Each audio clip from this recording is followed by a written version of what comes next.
থাকতে পারে। আমার একজন শিক্ষক নুরুজ্জামান ফিরোজ স্যার, উনি পথ শিশুদেরকে শেখাতেন। পথ শিশুদেরকে, ছোট ছোট বাচ্চাদেরকে, এটা যদিও মসজিদ ভিত্তিক উদ্যোগ ছিল না, আমি শেখার জন্য বলছি, তিনি পথ শিশুদেরকে সপ্তাহে 2 দিন, শুক্রবার এবং শনিবার, তিনি পথ শিশুদেরকে নিয়ে বসতেন এবং তাদেরকে বাংলা, ইংরেজি, অঙ্ক, যে জেনারেল যে সাবজেক্টগুলো, যেগুলো না জানলেই নয়। অনেক সাবজেক্ট আছে যেগুলো সেইভাবে প্রয়োজনীয় না, কিন্তু মোটামুটি পরের ক্লাসে যাওয়ার জন্য সহজভাবে বলতে গেলে একটা ছাত্র সে ক্লাস 2 তে পড়ছে, ক্লাস 3 তে সে মোটামুটি ভাবে পার হয়ে যেতে পারবে এই পরিমাণ বাংলা, ইংরেজি, অঙ্ক, যে জেনারেল যে সাবজেক্টগুলো আছে এগুলো তিনি শেখাতেন। এবং তার ছাত্ররা এইভাবে পথ শিশু যারা, তারা দেখা যায় যে তারা তাদের পেটের দায়েও কাজ করতে হয়, আবার তারা পড়াশোনা করবে কখন, তাদের পড়াশোনা করার মতো টাকাও থাকে না, সময়ও থাকে না। তো তিনি মাত্র 2 দিন শেখাতেন, তার ছাত্ররা শিখতে শিখতে অনেক ইউনিভার্সিটি লেভেলে পৌঁছে গেছে এবং অনেকে দেশের বড় বড় পর্যায়ে, প্রশাসনের বড় বড় জায়গায়, বিসিএস ক্যাডার, বিভিন্ন জায়গায় তারা গেছে। তো এটা একটা বিষয় যে তাদের যে এই ধরনের যারা শিশু থাকবে তাদেরকে মসজিদের মধ্যেই দিনের ফরজিয়াত, এটা তো তারা 1 ঘন্টা এই ছাত্ররাও এরাও সময় দিবে, আবার হচ্ছে সাধারণ যে সাবজেক্টগুলো এগুলো শেখার জন্য সপ্তাহে সুনির্দিষ্ট কিছু দিন বা প্রতিদিন অল্প করে কিছু সময় তাদেরকে শেখানো হবে। রাসূলুল্লাহ সাল্লাল্লাহু আলাইহি ওয়াসাল্লামের জীবনে একটা ঘটনা বলি। আমাদের মনে প্রশ্ন আসতে পারে যে ইসলামের শিক্ষা এটা মসজিদে হবে, যে জেনারেল যে সাবজেক্টগুলো এগুলো মসজিদে নিয়ে আসতেছি, এটা কিরকম হচ্ছে? তো বদর যুদ্ধের একটি ঘটনা, যে বদর যুদ্ধে কাফেরদের মধ্যে যারা বন্দী হয়েছিল, কুরাইশদের মধ্যে, তো এদের অনেকে যাদের টাকা পয়সা ছিল তারা মুক্তিপণের মাধ্যমে মুক্ত হয়ে যাচ্ছিল। কিছু মানুষ ছিল তাদের মুক্ত হওয়ার মতো কোনো অর্থকরী কোনো কিছু ছিল না।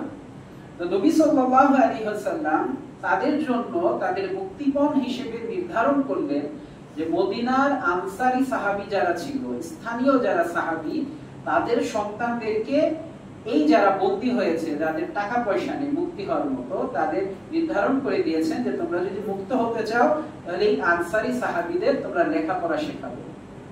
এবং কোন কোন গ্রন্থে, কোন কোন সিরাতের গ্রন্থে এসেছে যে প্রত্যেক বন্দী প্রতি 10 জন করে ছাত্র নির্ধারণ করা হয়েছে, তোমরা 10 জন করে ছাত্রকে শেখাবে, শিক্ষা দেবে, শেখানো যখন শেষ হবে তোমরা মুক্তি পেয়ে যাবে। একটা এখানে বোঝার বিষয়, বদর যুদ্ধে কারা ছিল? আবু জাহেল, আবু লাহাব, তাদের মতো লোকেরা ছিল, কাফের ব্যক্তিরা। তো তারা কি এই সাহাবায়ে কেরামের সন্তানদেরকে, তারা তো কাফের, তাদের তো ঈমান নেই, তারা কি ইসলাম শেখাবে? ইসলাম তো অবশ্যই শেখাবে না, এবং তাদের কাছে ইসলাম শিখতে যাওয়া একটা ভুল কাজ। তো তারা যেটা শেখাতে পারে, তারা ভাষা শেখাতে পারে, তারা সাহিত্য শেখাতে পারে, তারা অঙ্ক, গণিত শেখাতে পারে, সায়েন্সের বিভিন্ন বিষয় শেখাতে পারে, ভূগোলের বিভিন্ন বিষয় শেখাতে পারে। এই ধরনের বিষয়গুলোই তারা শিক্ষা দিয়েছে।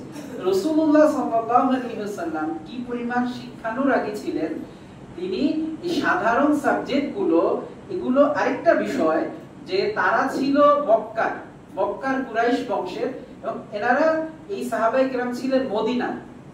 এখানে মক্কা থেকে যে সাহাবায়ে কেরাম হিজরত করে মদিনায় এসেছেন তারাও ছিলেন, তাদের সন্তানেরাও ছিল, কিন্তু তারা যেহেতু মক্কার অনেক কৃষ্টি কালচার জানে, এখানে নির্ধারণ করে দিয়েছেন আনসারী সাহাবায়ে কেরামের যারা সন্তান, তারা মক্কার কৃষ্টি কালচার আর মদিনার কৃষ্টি কালচার আলাদা।